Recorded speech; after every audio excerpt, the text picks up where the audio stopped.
Bienvenidos a La Idea Musical. Somos Ana Roch y Luis Guillén y estamos en el 10º episodio del podcast, hoy con Javier Hermosa Sánchez, director de orquesta. Hola, buenas, ¿cómo estamos? Un placer. ¿Qué tal? Un placer estar con vosotros. Igualmente. Para nosotros es muy guay, tenemos relación desde hace tiempo y ya de hecho te lo comenté cuando habíamos grabado el primero o el segundo, si querías venir. Es que lo de los invitados en este podcast es increíble.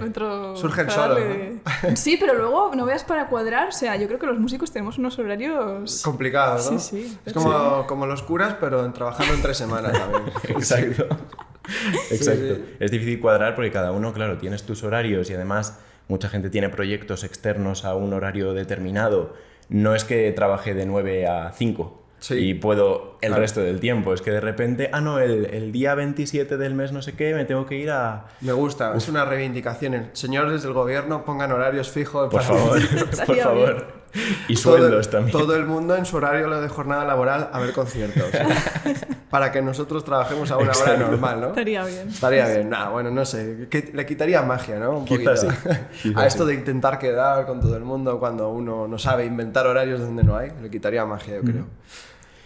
Bueno, pues vamos con la primera pregunta, así directa, ¿no? Venga, Luis, te dejo... Sin calentamiento. Te dejo a ti. Queríamos que nos cuentes, como todos los invitados, tu peor experiencia con la música. Mi peor experiencia con la música. Como estudiante, la tengo clarísima, pero prefiero ser diplomático. Solamente digo que en ese centro yo hice el trabajo final de carrera sobre el mal funcionamiento de ese centro. Wow. Y una de mis conclusiones... había muy buenos profesores y muy buenos compañeros, buen ambiente, pero la organización es un desastre. Y una de mis conclusiones fue que probablemente mis hijos fueran a estudiar música y estaría peor. Y no tengo hijos, pero la previsión se va acercando. Desgraciadamente, la verdad es que me da pena porque me hubiera gustado equivocarme. Y luego, por otro lado, como intérprete, pues hombre, en general muchas malas experiencias, más que como completa, son malos momentos con los técnicos de sonido. Solemos tener bastante lucha. Eso ya hablando como director, supongo, ¿no? No solo como director, desgraciadamente. Hay un chiste que dice, no sé si lo conocéis, ¿sabéis la diferencia entre un técnico de sonido y un terrorista? Que con el terrorista puedes negociar, ¿no? Y es un poco lo que nos encontramos, ¿no? Hay técnicos de sonido que son muy buenos en su trabajo, por supuesto, pero hay muchos que saben mucho de su trabajo, pero a veces no escuchan los problemas materiales que tenemos en el escenario. Entonces, a veces se crean conflictos, ¿no? De trabajar juntos en un volumen, ir de nuevo al escenario y mientras uno va, vuelve a cambiar todo y dices, pero coño, ¿para qué hemos estado haciendo nada, no? Pero bueno, esas son un poco las experiencias y también pues experiencias que todos hemos tenido, pero sean como muy pequeñas. Entonces decir que eso se convierte en una mala experiencia, afortunadamente yo creo que cada vez que salimos a hacer música ocurren cosas negativas, cosas positivas, pero yo por lo menos cuando algo no tan bueno ocurre y termina por salir el concierto adelante, hay una sensación de satisfacción, ¿no? O cuando pasa algo en una semana, anécdotas de muchos colores, ¿no? Pero es también una parte de decir, wow, hicimos música, lo conseguimos, ¿no? Es un poco satisfactorio por otra parte, o sea que... Súper importante esto de sacar el trabajo adelante cuando hay momentos de duda, hay momentos en los que en medio hay quizá lagunas, pero the show must go on, ¿no? Y esto se lo digo mucho a mis alumnos, siempre para adelante, siempre para adelante. Sí, además yo creo que es cuando realmente te sientes preparado, ¿no? Cuando, a pesar de los inconvenientes, consigues trascender, hacer música y hacer algo más. No siempre se da, pero yo le digo mucho a la gente que va a ver conciertos, ¿no? Imagínate ir a ver, no sé, yo sé poco de fútbol porque desgraciadamente soy del Atleti, ¿no? Pero vas a ver un partido de fútbol y hay 22 jugadores jugando, ¿no? El otro día hubo un partido de tenis Alcaraz con Sinner, fue un partidazo, y hay 2 jugadores que están inspirados los dos, se crea un ambiente, la temperatura probablemente de París, cómo bota la pelota, y un partidazo, sale un partidazo. Y eso con 2 jugadores. Ahora multipliquemos un equipo de fútbol, 22 jugadores. Claro, vas a ver a lo mejor a Messi y ese día falla un penalti. Es que Messi es humano. A ver, o sea, Messi es Dios, para el que lo crea, pero es humano. Entonces, en la música, tú imagínate, una sinfonía, 100 personas en un escenario, 50. Pues, hombre, incluso en el territorio más profesional puede no darse el día mágico, pero el día que se da algo mágico, eso yo creo que es una de las mejores experiencias, no solo como músico, sino como público, porque muchas veces los músicos nos olvidamos que antes de músico tenemos que ser públicos, porque si no consumimos cultura, no podemos pretender que los muggles vengan a consumir cultura. Es un poco, no sé, cómo catalogarlo, ¿no? Sí, completamente. Bueno, vosotros ya os conocíais, yo a ti no te conocía antes de grabar, y sí que es verdad que, claro, lo primero que me dijo Luis, quiero traer a un director de orquesta, tal, dije, bueno, seguro que de 40 para arriba. Y luego, claro, me encuentro que eres una persona joven. Me estabas cayendo bien, ¿eh? Bueno, me ha dicho que soy joven, sí, entonces sí. No, a ver, lo digo porque sí que es verdad que creo que tenemos un poco esa imagen de que la especialización en dirección es algo como muy senior, ¿no? De haces tus años de músico y luego ya, si te da por ahí, pues estudias dirección.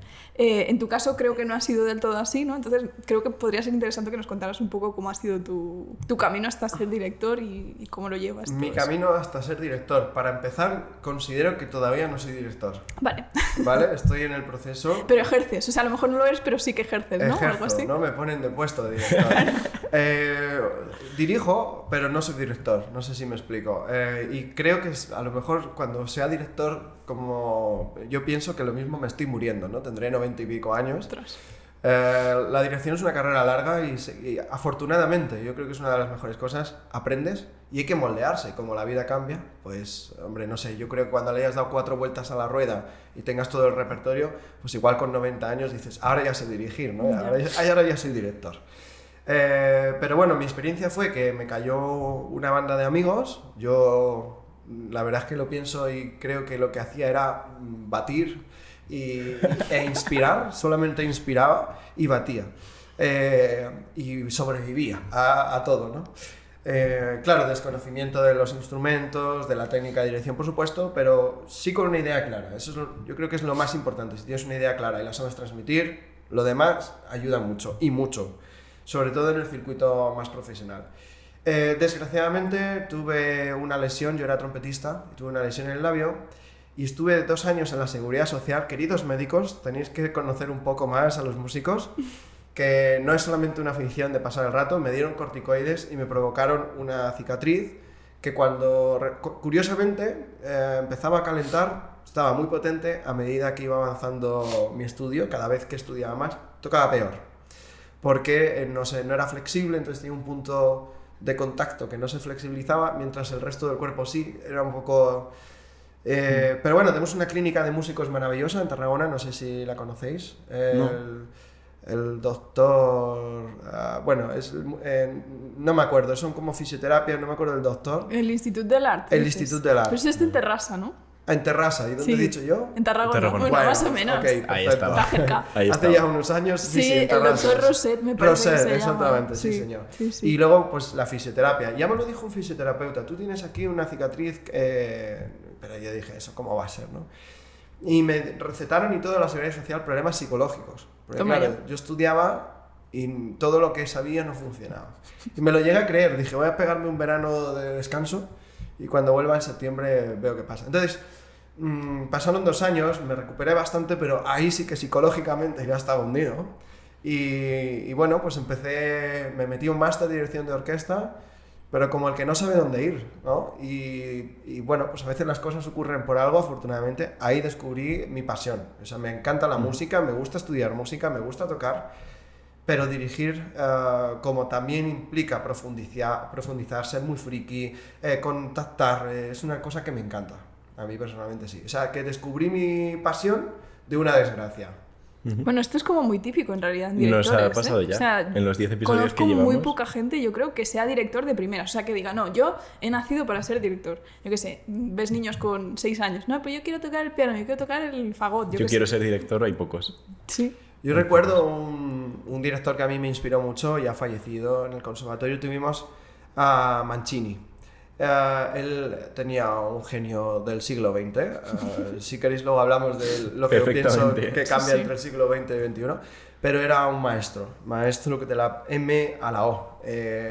Y un día le dije, oye, Mancini, ¿tú me enseñarías a dirigir? Y él me dijo, bueno, es que para dirigir tú tienes que saber un montón de armonía. Yo estaba en sexto de profesional, era bueno analizando un montón de armonía, de análisis, historia de música, saber fuga, tal. Y me metí una chapa de 5 minutos para explicarme que no estaba preparado para dirigir, y yo me quedé mirando y le dije, vale, pues enséñame. Y eso nunca ocurrió. Mancini, desde aquí te quiero mucho, pero podías haber... Entonces, no, es un poco... yo creo que fue el punto en el que dije, esto me llama. Pero eso como que lo dejé ahí, yo seguí con mi carrera de trompetista, terminé mi carrera de trompetista, quise dedicarme a tocar la trompeta, en fin, pues reapareció, por así decirlo, ¿no? Sí, sí. ¿Y cómo es esta formación para ser director? Porque como dices, es extremadamente multidisciplinar. Necesitas saber mucho de armonía, de historia de la música, necesitas realmente haber profundizado hasta el fondo en la música clásica. ¿Cómo es este proceso y cómo sigues formándote a día de hoy? Una pregunta interesante. No solamente necesitas saber mucho, sino también saber comunicarlo. Es como recuerdo desbloqueado, ¿no? Puedes saber un montón, que a lo mejor es nulo. Entonces, aparte de todo lo que has dicho, el otro día estaba hablando con un maestro venezolano, Carlos Riazuelo. Él ha dirigido mucha ópera y tal. Él está retirado, vive aquí en Madrid. Y justo me preguntó qué pensaba yo, y pues dije, no sé. Y como siempre que algo me atormenta, termino dándole vueltas en una batidora. Dije, voy a hacer una hoja en casa. Cogí una hoja de un cuadernillo pequeña, al final terminé en una 3. Y de la 3 luego sinteticé, porque mi problema es sintetizar. Entonces divago mucho y luego me tengo que quedar con lo realmente importante. Y me di cuenta de un montón de áreas, ¿no? Por ejemplo, la oratoria. Es muy importante saber explicar las cosas, saber inspirar cuando comentas, ¿no? Yo creo que es una asignatura pendiente mía, pero eso es lo que yo siento de mí mismo. No sé lo que sienten los demás, eso es otra, ¿no? También darte cuenta de que no eres lo que tú crees que está pasando, sino lo que realmente crees que está pasando. Entonces, tener mucha empatía, mucha visión, entender de personas, psicología, si cabe, antropología, idiomas, si te vas a comunicar en otros países. Tengo demasiadas asignaturas pendientes, según lo voy diciendo, ¿no? Ahora entiendo lo de los 90 años. Lo de los 90 años, claro. Por supuesto, armonía, obras, y es maravilloso. Recuerdo una anécdota de Bernstein, que estaba una noche, iba a dirigir, no recuerdo qué sinfonía, una sinfonía que él había... creo que era una sinfonía de Beethoven, no sé si la cuarta o la séptima, y él había dirigido, pues, no sé, igual 40 veces. Y la tenía con la Filarmónica en New York. Y bueno, pues estuvo cenando y le dijeron, maestro, usted no necesita irse a dormir, que mañana tiene ensayo. Y dice, no, me quedo a tomar una más, que yo esta noche en una orilla. Yo repaso tranquilamente mi partitura. La he dirigido tantas veces que con una orilla que me la eche un vistazo para mañana no hay ningún problema, ¿no? Entonces terminó la cena, se fue tarde a acostar, echó esa orilla y estuvo esa orilla, otra orilla, y se despertó y le dice el asistente, bueno, ¿qué ha pasado? Dice, no he dormido nada. Dice, ¿eso qué? ¿Estaba malo? Dice, no, es que de repente en el primer movimiento descubrí cosas que no me había fijado nunca y estuve toda la noche con 40 compases. Entonces es una de las cosas maravillosas de nuestra profesión, ¿no? Que metes la cabeza y como tú también vas creciendo, vas entendiendo cosas que antes dices, pero madre mía, ¿cómo no pude ver esto? ¿Cómo no fui capaz de...? Entonces a mí una cosa que me obsesiona mucho, el estudio silencioso de la partitura y comprender si uno tiene dos Fs, si uno tiene SF, porque uno tiene dos Fs, otro SF, un sforzando, que exactamente el ritenuto, cómo lo tienes que sentir, si va conectado de un tempo a otro. Eso es... Que esto también deriva del compositor, de lo que quieren decir, porque no todos los compositores escriben lo mismo para decir lo mismo. Claro, es que tú no puedes coger el teléfono y decirle, oye, Beethoven, esto, ¿no? Disculpa, una dudita pequeña. Tengo una pequeña duda esta noche. ¿Aquí qué estabas pensando? ¿Qué se te ocurrió? Sin embargo, lo tienes escrito en la partitura. Lo que pasa es que tienes que estar preparado. Y es muy curioso también cómo cada uno escribe de una manera. O sea, por ejemplo, el tema de los reguladores, ¿no? Que el otro día lo hablábamos con Luis. En Brahms, por ejemplo, los reguladores no son tanto de la dinámica, sino más de la intención o de... Agógica, incluso. Eso es. Pero luego, yo qué sé, coges otra cosa más clásica o más tal, y un regulador simplemente, pues ahora crescendo, ahora decreciendo, ¿no? Yo se me di cuenta la primera vez que vi un crescendo en Brahms y escrito, simultáneamente un regulador. Dije, pero si ya me lo has dicho en un sitio, ¿por qué? Sí, Brahms es que es muy pesado, ¿no? Un poco, quizá. No, muy denso. bromas aparte, hombre, el clasicismo también hay que pensar que probablemente esos reguladores están hechos por los editores, ¿no? También. Que cuidado con los editores, porque es muy típico encontrarse a Borsak, editado por alemanes, imponiendo cómo debe ser la música según los alemanes, la música checa, ¿vale? Entonces, eso también hay que pensar mucho en ello, ¿no? Y lo que decís es muy interesante. Por ejemplo, Brahms para el dolce o el expresivo es una cosa, y Tchaikovsky muchas veces dolce expresivo significa que es la línea principal. Claro. Y para Brahms dolce y expresivo es algo que no, con un choque de trenes, ¿no? O es dolce o es expresivo, ¿no? Dolce generalmente se puede traducir por íntimo y expresivo pues todo lo contrario, ¿no? Pero no siempre, es que no hay, es lo bonito de la música, no hay no hay una verdad absoluta, ¿no? Ni un convencionalismo universal. Y yo creo que tenemos que estar abiertos a escuchar nuevas propuestas, pero es muy interesante lo que comentáis. También porque estos términos significan algo en un contexto, en un lugar concreto. No es lo mismo dolce hoy en día que dolce en la Alemania del siglo XX, que dolce para Mozart, ¿no? Desde luego, ¿no? Afortunadamente, por ejemplo, el andante, ¿no? Es un tempo de paseo. Uy, sí. Pero si paseamos en algunas obras como hoy en día... Si te vas a Sol a pasear, pues a ver cómo... Bueno, eso es demasiado lento, es paseo zombie, ¿no? Es uno detrás del otro ahí. Intentando adelantar. No caminaría, ¿no? Pero yo qué sé, vamos con mucha prisa y a veces nos cuesta, ¿no? Parar. Y claro, al final hay que pensar... Yo no soy muy de Chilibaque, pero hay una cosa que él decía que la respeto un poquito. Un poquito bastante, que es que hay que pensar en cómo suena el sitio donde estás. No suena igual un sitio que otro, entonces tú no puedes crear música, ni siquiera la humedad, la cantidad de público, bueno, lo de las toses, ¿no? Y los caramelitos. Sí, pastillas. Yo he visto gente... No fastidies. Esto es muy fuerte. Con el pastillero. Sí, no, lo peor, absolutamente peor, estar 20 minutos antes de un concierto pandemia, mascarilla puestos, todos separados 2 metros y un matrimonio junto 15 minutos antes. Yo suelo ir pronto o intento ir pronto a los conciertos y yo sentado, el matrimonio sentado. O sea, tú estabas de público en esa ocasión. De público. Y bueno, es empezar el concierto con una obra maravillosa, llegan los primeros compases, va a decir la primera idea y la mujer se acuerda de que tiene que sacar ahora la pastilla. No.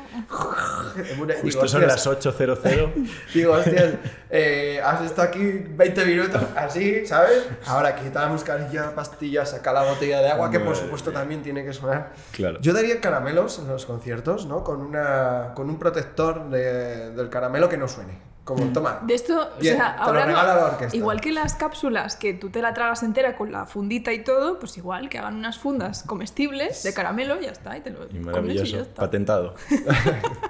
Bueno, no sé, hay un maestro que dice que quizás los conciertos, los capítulos de Netflix, ¿no? Que duran 18 minutos, quizás hay que adaptar un poco los conciertos al público contemporáneo, no sé. Uy. Es un poco complicado ¿qué opinas tú porque... de esto? Claro, yo es que mi opinión es como músico. Yo no recorto una obra musical. Pero entiendo que si no cambiamos los formatos de los conciertos, es probable que nos quedemos sin comer dentro de unos años. Completamente. El público se muere. Y algo tenemos que hacer nosotros. No vamos a estar en televisión, no nos va a poner ningún gobierno del mundo. Algo tenemos que cambiar. Tenemos que convertir los conciertos en experiencias. Tenemos que socializar, que el público pueda hablar con los músicos, preguntarnos cuál es nuestra marca de zapatillas favorita. Por ejemplo, yo además hay un perfil que no sé si el día de mañana para los directores de orquesta, ¿no? que tienen que elegir el perfil de sus músicos. Imagínate un músico joven o mayor, me da igual, que va a entrar por primera vez a una orquesta, ¿vale? Imaginaos que tenemos 2 opciones. Yo os voy a plantear 2 opciones. Venga. La orquesta necesita ganar público. Hablo de la misma elección de los músicos, ¿eh? Tenemos un músico que toca fenomenal, que todo lo hace muy bien, que es un musicazo, que toca... ¿Qué instrumento? El que queráis vosotros. El violín, hombre, si toca tan bien, ¿no? Es como el tópico. Vale, toca la viola estupendamente, ¿vale? Y bueno, el Stamitz, boca arriba, boca abajo, una expresividad fabulosa. Y luego hay otro que es exactamente igual y que además tiene una red social donde crea contenido, le siguen un montón de personas y inspira y crea comunidad. A la hora de elegir, yo quiero al mejor músico en la orquesta, pero igual también quiero a una persona que atraiga y que haga abierta esa orquesta. Imagínate, evidentemente no quiero instagramers en la orquesta, ¿vale? Que no se me malentienda. TikTokers haciendo bailecitos. No, música es música, es lo más importante. Pero igual si tenemos una serie de músicos que están dispuestos a hacer que la gente sienta todo el proceso musical, todo lo que está ocurriendo, a la gente le es más atractivo. Por poner un ejemplo, ¿no? Hay que pensar un poco en el business. Claro. A mí lo que me da miedo de esto, o sea, estoy de acuerdo contigo, además que creo que es muy adaptativo al tiempo que tenemos ahora mismo, estamos viendo, ¿no? Pero claro, lo que me parece un peligro de estas cosas es que o sea, ¿dónde está la línea entre ser buen músico o no serlo? Porque en lo de las redes sociales lo que pasa es que hay una democratización absoluta, entonces cualquiera puede tener muchos seguidores y eso te puede dar un cierto estatus, un cierto, no sé, criterio incluso, como lo que te atribuye la gente, pero luego a lo mejor no tienes mucha idea de música o sabes grabarte muy bien, pero luego... Claro. No sé, o sea, ¿dónde está el Es un peligro, pero ahí? como afortunadamente hay un proceso selectivo, ya, estoy hablando de que llegar a la en final... caso de ambos, vale. siendo si buenos llegan músicos. 2 o 3 a la final, claro, esos 2 o 3 tocan. Claro, es un tema controversial. Creo que el problema no está en buscar a esa persona, sino en crear a esa persona. ¿Me explico? Es decir, no le tienes que quitar el puesto de trabajo a lo mejor al que se lo merece. Yo estoy hablando en el punto de que los dos se lo merezcan, ¿vale? Sino que puedes crear un nuevo perfil de músico que entienda que hay que estudiar mucho, que hay que conocer profundamente la partitura, porque ¿qué músico quiero yo en una orquesta? Un músico que cuando pone piano toca piano y que sepa que ese piano es en base a una partitura, no con su papel, y que sepa que si toca una tercera menor o una tercera mayor dentro de un acorde, dentro de un color, tiene que tocarlo de una manera diferente, que entienda un poco el contexto de la obra. Pues es un músico fácil de dirigir, porque si todo o sea, simplemente ya tienes que equilibrar energía. Se dirige a sí mismo casi, ¿no? Claro, si además de eso tenemos una persona que crea contenido, atrae a gente, ¿no? Estoy pensando que no es algo nuevo. Sarah Willis, Filarmónica de Berlín. Es una trompista excepcional y a la vez una genial comunicadora, creadora de movimientos humanos, y al final la gente cuando viene a un concierto viene a inspirarse humanamente, ¿no? Hay varios tipos de público y hay uno que es el público social, que generalmente hasta ahora ha sido señoras pues que quieren su ratito de libertad de la familia. Pero luego tomas el champán. Pero es exactamente, ¿no? No es solo, ¿no? Pero que hay una gran parte de ese público social. Coño, público y social. Es una gran parte, es muy una importante. Gran parte. Entonces, no quiero que traigamos el público futbolero, que luego se revientan a la leche después del concierto, no. Volvemos a Stravinsky. Pero no sé si me estoy explicando, ¿no? Hay que trascender al gran público y hay que hacer... Pero no porque también nos muramos de hambre. Fíjate, voy a ir a una cosa más importante. Es tan buena una sinfonía de cualquier compositor que merece la pena compartirla. Si nosotros no hacemos esa parte de tratar que esa sinfonía trascienda, compartirla con los que están a nuestro alrededor, nos estamos perdiendo una función muy importante como músicos, que es ejemplo de gastronomía. Yo, Luis, ya sabes que uno de mis defectos, Luis me conoce, me gusta mucho comer. Últimamente he engordado mucho, me he mudado de casa y he hecho demasiadas cenas. Esto defecto para el que bueno, no entienda defecto de esa creo forma. que en esta mesa no nos libramos ninguno, ¿eh? No nos libramos, ya. Lo que pasa es que yo soy de los que le da me gusta una publicación de Nutella y ya cojo peso. Y luego la lupita del Instagram. Eso es. Y luego también soy una persona que me gusta verme bien, y entonces estoy siempre en el... No, me decía el endocrino, come con cuchara pequeña, digo, si lo que tengo grande en la boca, ¿sabes?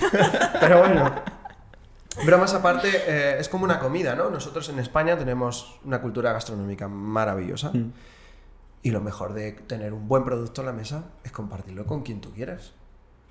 Lo mejor es conocer a alguien en una comida. Vas un día, quedas con alguien que no conoces, te comes un buen chuletón o un buen arroz con bogavante y hablas de lo que tengas que hablar.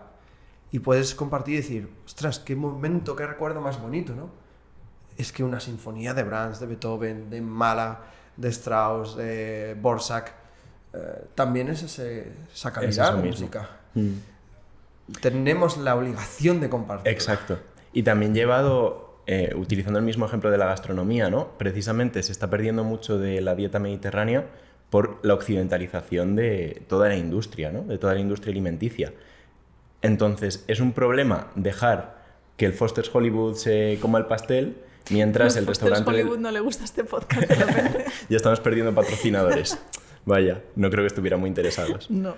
Pero eso, creo que estamos perdiendo el bar del barrio, que tiene un menú del día en el que se come increíblemente bien, comes sano, comes saludable y además estás defendiendo el producto local por otras cosas que son ultraprocesados, que tienen menos calidad, pero que a lo mejor son más fáciles de consumir, más palatables.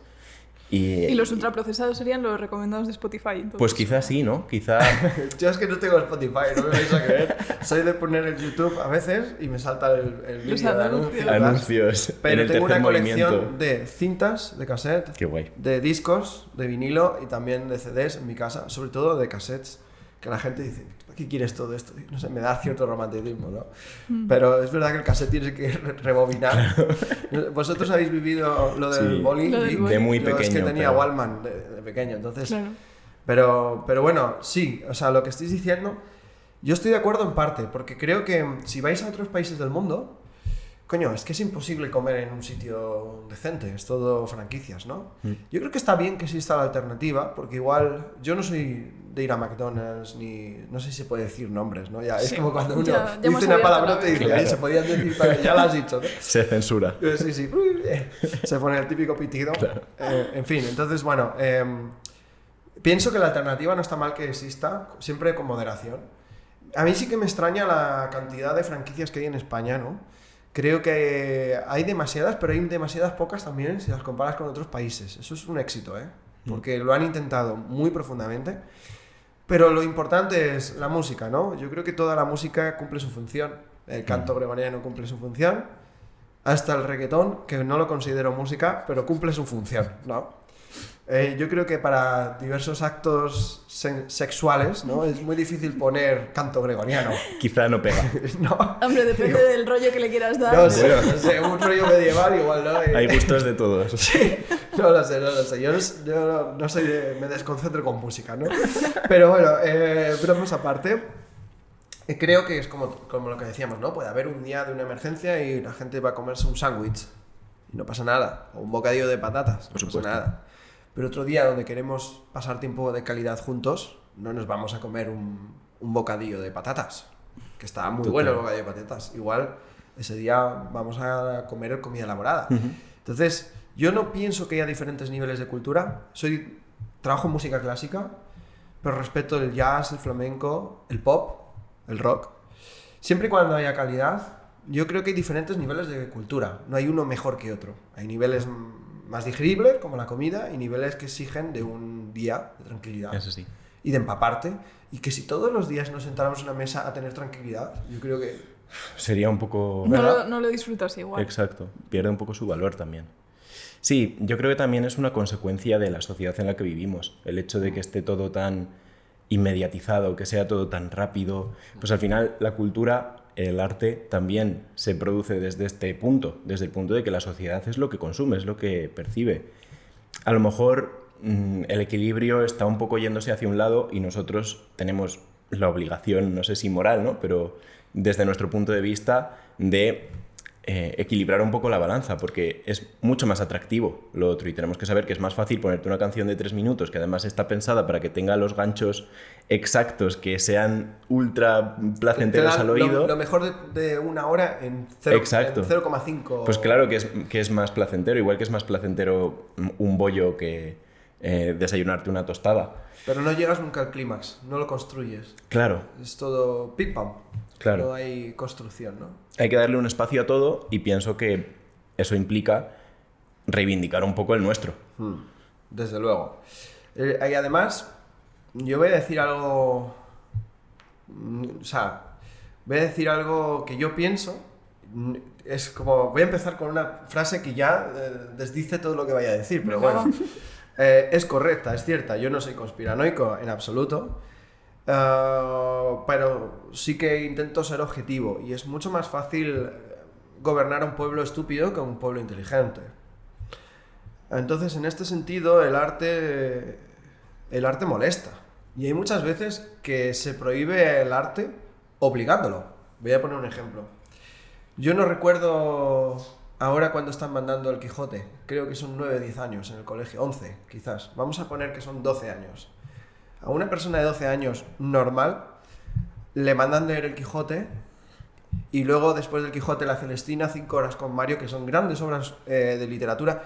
Una alumna que conozco yo que estudia en el conservatorio estaba leyendo en segundo de la ESO 1984. Es como, ¿de qué narices te vas a enterar tú de eso? Vas a pensar que es ciencia ficción y no vas, por supuesto, a saber nada de lo que son los ciencistas, de qué corriente era en 1964, que ya ha llovido, y cómo ha evolucionado el mundo desde entonces. No le vas a ver esa segunda realidad.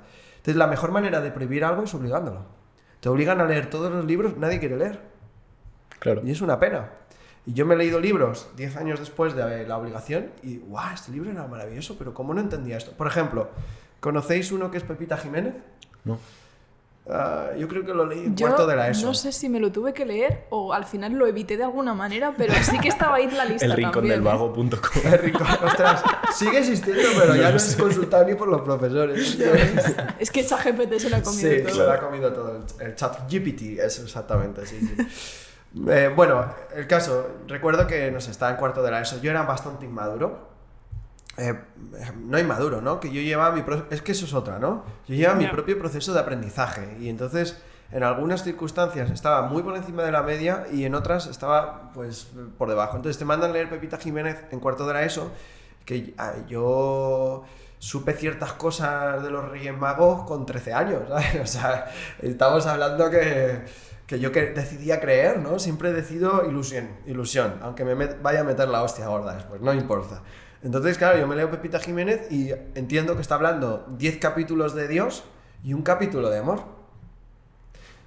Y años más tarde me doy cuenta de que está hablando de una necesidad que tiene, que es frungir, y que se ha enamorado y que tiene un debate existencial que podemos tener cualquier ser humano, y cómo toma una decisión aparentemente muy controversial y muy antipopular, especialmente en su momento, ¿no? Es una novela, hombre, tampoco voy a decir que sea la novela de las novelas, pero es que claro, yo en cuarto de la ESO eso me parece un tostón de teología de 10 capítulos, y a mí me gustaba la teología bastante, me sigue gustando, pero claro, después de eso, yo digo, a mí no me mande Jiménez Pepita, que no me lo voy a leer, que voy a ir al rincón del vago a intentar evitar digerir esto, ¿no? Entonces...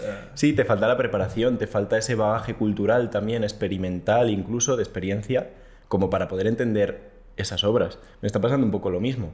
Hoy en día estoy leyendo cosas que antes repudiaba y... Sí. ¡Wow! Es que eres capaz de disfrutarla, eres capaz de escarbar más allá. Pero a mí, yo creo que esto también, pasa en otras áreas. Yo, por ejemplo, me acuerdo, yo empecé a tocar el piano con 3 años, o sea, súper pequeña, no había nada para mí. De hecho, yo la técnica la tuve como que repensar, claro, porque de 3 años pues empujas con todo el brazo porque no te da para bajar la tecla con el propio dedo, ¿no? Y yo... todo el cuerpo ahí. Claro. Yo empecé con Chopin, pues a lo mejor a los, no sé, 9 años, algo así, porque tenía algunas cosas medio sencillitas. Pero claro, yo veo Chopin, yo qué sé, ahora mismo, o hace 5 años, ¿no? Es que no tiene nada que ver la imagen que me puedo hacer yo de esa obra ahora que cuando tenía pues, y menos mal, años. Eso diría mucho de ti, sí, para mal, ¿no? Pero, que veas lo mismo con 9 que con... Pero también creo que precisamente... Me pasó a Bernstein después de tomar algo, ¿no? Entonces... Claro. Pero si la primera vez lo entendiste, te emocionaste bien. Ya, pero creo que también lo entendí porque hubo todo un trabajo de los que mis profes o lo que sea de explicármelo. Claro. Con los libros es un poco lo mismo, o sea, obviamente no tienes la madurez a lo mejor con esa edad para entender según qué cosas, pero si te explican un poco el contexto más allá de la página de literatura que te lo aprendes de memoria porque tienes que hacer el examen pero que no entiendes realmente lo que está pasando, pues exacto. Está muy desconectado. Has dado la tecla además en algo muy importante, ¿no? En el entorno. Hablábamos de las programaciones de música. ¿Cómo le vas a meter a una persona de 17 años que no tiene una tradición en su casa una obra musical? ¿Cómo le vas a meter el ir a conciertos, el disfrutar, el empaparse de esa cultura, ¿no? Si no hay una tradición en casa, no hay nadie que se lo vaya poniendo como miguitas de pan poco a poco, es complicado. Yo desde luego empezaría, mira, mucha burocracia, pero yo empezaría por una cosa muy fácil. Pongo un ejemplo, concierto de los enamorados. O una orquesta de una ciudad. No sé, elige la ciudad ahora tú. Sevilla. Venga, Sevilla, ¿vale? Concierto de los enamorados en Sevilla. Propuesta, música clásica. Cualquier obra de música clásica que pegue con ese formato.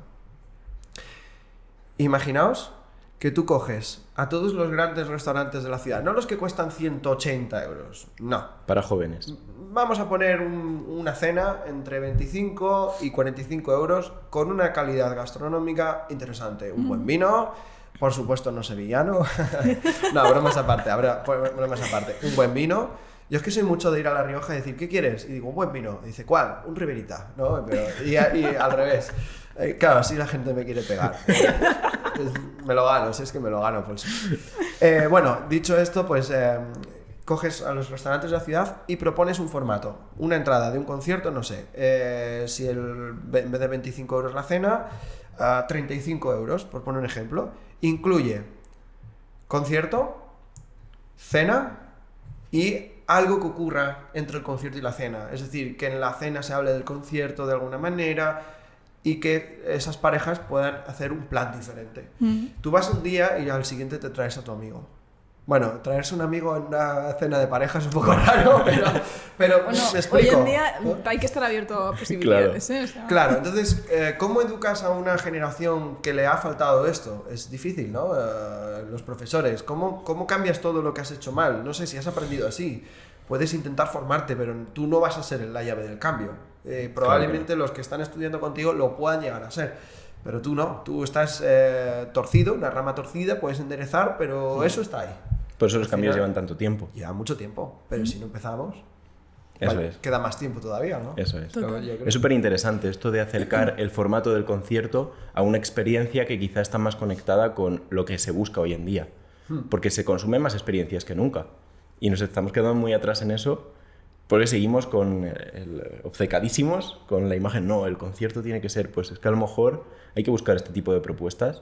Ahora que están de moda los escape rooms, un escape rooms musical, organizas una sesión antes del concierto, no sé, un día antes, un fin de semana antes, y pones el auditorio de alguna manera que pueda haber actividades de media hora y ese público que va a venir al concierto, o al revés, viene al concierto el público y regalas una experiencia de escape room, lo sorteas, no sé, se pueden hacer muchísimas cosas. Muchas cosas. Sí, sí. Oye, como idea de negocio, lo del escape room musical. Nos lo apuntamos. Escucha, Luis, pensamos algo, ¿eh? Sí, además, nos entra hasta el nombre. Con la idea musical, claro, el escape room musical. Tenemos ahí ya la marca, muy bien, ¿no? muy bien. A mí me pasa, yo me siento un poco identificado con Albéniz. ¿Sabéis? Albéniz tenía dos cosas... Anécdota, lo siento, ha caído. La primera, ¡pum!, me pongo sobre la mesa. Albéniz era un poco bajo, más bajo que yo y un poquito gordito. Él a sí mismo se llamaba El Saco. Bien, primera cosa en la que me parezco. Autoaceptación. En su genialidad no me parezco, desafortunadamente, pero bueno, cada uno estamos para otra cosa. Y la segunda es que Albéniz hizo un teatro con un socio y bueno, el socio le estafó, ¿no? Y a mí me pasa que yo tengo muchas ideas y luego hay que aterrizarlas. Claro. Y sí tengo esa parte también de, vale, pero esto llevarlo a cabo exige cambiar demasiadas cosas. Tú puedes llevar a cabo una cosa que pueda cambiar una o dos cosas socialmente, pero no puedes llevar a cabo una cosa que haya que cambiar 10 cosas socialmente. Eso hay que crearlo. Y Albéniz dijo, cuando se sintió estafado, mi problema es ser un tonto con aspiraciones. Y yo me siento muy identificado a veces, ¿no? Creo que nosotros somos igual, somos súper idealistas, todos los días nos enamoramos del nuevo proyecto, ¡guau! ¿Y si hacemos esto y si hacemos aquello? Pero claro, es que hay que tener aspiraciones en la vida, si no estamos muertos. Desde luego, pero también hay que saber aterrizarlas y un poco ponerlas en un camino que se pueda recorrer. Esa es la mente un poco también de empresarial que no tenemos en nuestra formación musical. Hay tantas cosas que nos faltan.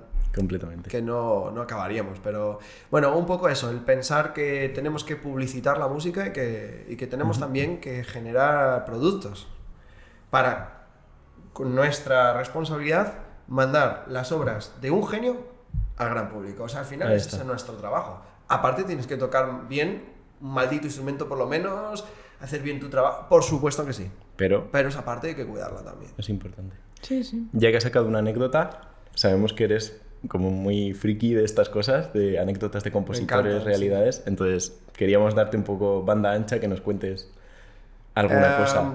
El año pasado estaba en Sermon, Reino Unido, y estaba escuchando el concierto para órgano Fuga, no me acuerdo cómo se llama la obra, sé que está en re menor, de Max Reger, en una iglesia, bueno, es una abadía, ¿no? Que hay cosas reales, un órgano precioso y vamos, es precioso el edificio, ¿no? Y mientras sonaba el concierto, o sea, la obra para órgano de Reger, yo me estaba descojonando porque me acordaba de Reger, que escribió a un crítico musical y le dijo: estoy en la habitación más pequeña de mi casa, tengo su crítica delante, en un momento la tendré detrás. Entonces, claro, ya me estaba escuchando la obra de Reger, que era, por cierto, maravillosa. Era algo fuga en re menor. Seguramente sería toccata y fuga en re menor, porque sería inspirado en la de Bach, seguramente. Y claro, yo estaba disfrutando la música y aparte descojonándome. O sea, no sé. Esa o... No sé, algún compositor que os haga gracia. Esto es barra libre, en plan, te a ver, incluso venga, va, que eso desafío, ¿no? Yo. Un desafío, a ver. Por centrar en algo, no sé. A mí me gustaría que fuéramos un poco a lo mejor por etapas, o sea, algo quizá Venga. más clasicismo, por empezar en algún sitio. Clasicismo. Vamos a ver. Hombre, a ver, con clasicismo. Mozart tenemos... Sí. Bueno, a lo mejor son las más conocidas Sus también, cartas. ¿no? Sí, quizá. las cartas, ¿no? El síndrome de Tourette. Sí. Con Mozart tenemos unas cuantas. Estoy pensando, que no me acuerdo qué compositor del clasicismo se metía en peleas, se retaba a duelos. Hay más, pero había uno del clasicismo. Hay mi memoria. Es que me han detectado TDAH, lo de los nombres es una asignatura pendiente. Bueno, pero de Haydn también tenemos un montón, ¿no? Era un bromista, ya sabéis. Pero yo creo que las del clasicismo generalmente son conocidas, ¿no? Sí, no sé general, si voy a contar nada nuevo, ¿no? En general. Sabéis que Mozart decía: solo hay una cosa peor que una flauta, 2 flautas. Y había un empresario que le pedía conciertos para flauta. Ahí tenemos el concierto para oboe en do, que está transcrito a re y pasado para flauta. Claro, no había Spotify, él pensaba que no iba a trascender Claro, tanto, ¿no? que eso nadie se iba a dar cuenta. Sí. Viven a 200 kilómetros, eso llegase en 8 días andando. No, eso no va a Desde llegar luego, ahí. desde luego. Así que no sé, como por dejar una del clasicismo hecha. Venga, va. Pues, si Check. queréis, vamos. Continuamos, ¿no? Romanticismo. Bueno, clasicismo tardío podríamos considerar Rossini, ¿no? Ahí está. Está ahí un poco bebiendo de las dos, ¿no? Rossini se sentó en un piano y le preguntaron: ¿qué hace, maestro? Y dice: tocar Wagner, ¿no? Ya sabéis que Wagner tiene muchas notas a la vez, pues él se ponía el trasero. También recuerdo otra, es que Rossini era que un se genio. sentó en un piano. Ah, vale, Se yo había sentó en entendido el que se piano, sentó claro. en el teclado y dice: Yo ¿qué sí. haces? Estoy tocando Wagner. O tocaba una partitura de Wagner al revés cuando la gente le veía. Dice: ¿qué haces? Dice: no, es que del derecho no sonaba bien. Entonces estoy pensando que así es mejor, ¿no? Más lógica, ¿no? Pero bueno, Rossini era un poco bromista en general, no creo que tuvieran esa... Sí que tenían una batalla sus seguidores, ¿no? Rossini y Wagner, porque los dos hacían ópera. Por eso me parece absurdo cuando la gente dice que Wagner y Brahms se llevaban mal. No, Wagner no tenía necesidad de llevarse mal con Brahms porque Brahms no hacía ópera, no era su competidor. Wagner solo se llevaba mal con quien le podía quitar algo de su tostada. Claro. Pero bueno, Rossini, otro, se le cayó, o sea, una hoja al suelo, estaba escribiendo tumbado a la cama, como el gordo cabrón, con, imagino, el pollo trufado que le gustaba, y dijo: ostras, hay que agacharse ahora, salir de la cama. Cogió otro y empezó a escribir todo lo que llevaba otra vez. Era un genio, Rossini era un genio. Y en una ocasión le fue a una cantante, hizo un aria espectacular, y él se emocionó muchísimo, y dijo: bueno, voy a ir al camerino a felicitarla, y le dijo... No me acuerdo, Madame no sé qué. Solo me he emocionado 2 veces en la vida y una ha sido hoy, cuando usted cantaba, imagínate la señora, vaya piropo de Rossini, dice, y la segunda, cuando se me cayó un cacho de pollo trufado en el estanque. Entonces, claro... Qué romántico. Era un romántico. Qué Pero bonito. bueno, ¿y ya por ir al romanticismo? Pues no sé. Es que en el romanticismo yo creo que el mood general era como más Sí, ¿no? depre, ¿no? Un poco. Sí, un poco no más tan depre. Mira, emocional. Brahms le encantaba el café.